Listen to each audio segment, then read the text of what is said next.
আমরা আইএসআইএলকে পুনর্গঠনের কোনো সুযোগ দিব না। তারা যদি ভাবে তারা আমাদের চোখ ফাঁকি দিয়ে পার পেয়ে যাবে, তবে সেটা তাদের ভুল ধারণা। সেন্টকমের কমান্ডার জেনারেল মাইকেল এরিক কুরিল্লা ঠিক এমনটাই বলেছেন বলে আল জাজিরার এক প্রতিবেদন উল্লেখ করেছে। তিনি আরও বলেন, সিরিয়ায় অবস্থিত সকল সংগঠনকে আমার হুঁশিয়ারি, যদি তোমরা কোনোভাবে আইএসআইএলকে কোনো ক্ষেত্রে সহযোগিতা করো, তবে যুক্তরাষ্ট্রের তরফ থেকে কড়া জবাব পাওয়ার জন্য প্রস্তুত থেকো। সিরিয়ার স্বৈরাচারী প্রেসিডেন্ট বাশার আল আসাদ দেশ পলায়নের পর আইএসআইএল যেন পরিস্থিতির সুযোগ না নিতে পারে, সে লক্ষ্যে যুক্তরাষ্ট্র সিরিয়ায় বিমান হামলা করেছে।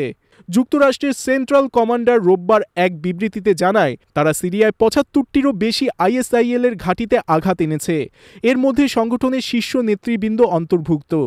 অভিযানে যুদ্ধবিমান বোয়িং বি-৫২ স্ট্র্যাটোফোর্টেস এবং ম্যাকডোনেল ডগলাস F-১৫ ঈগল ব্যবহার করা হয়েছে।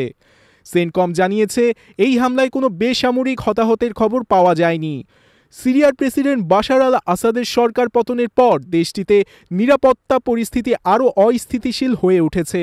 এই সুযোগে আইএসআইএল তাদের কার্যক্রম বাড়ানোর চেষ্টা করছে বলে শঙ্কা রয়েছে। যুক্তরাষ্ট্রের এই পদক্ষেপ সিরিয়ার বর্তমান সংকটময় পরিস্থিতিতে একটি গুরুত্বপূর্ণ বার্তা বহন করে। তবে দীর্ঘমেয়াদে এই অভিযান দেশটির নিরাপত্তা ও স্থিতিশীলতায় কী প্রভাব ফেলবে তা নিয়ে এখনও অনেক প্রশ্ন রয়ে গেছে।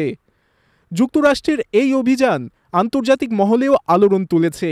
কেউ কেউ এই পদক্ষেপকে সিরিয়ার স্থিতিশীলতা ফেরানোর জন্য গুরুত্বপূর্ণ বলে মনে করছেন, আবার কেউ কেউ মনে করছেন এটি আরও সংঘাত উস্কে দিতে পারে।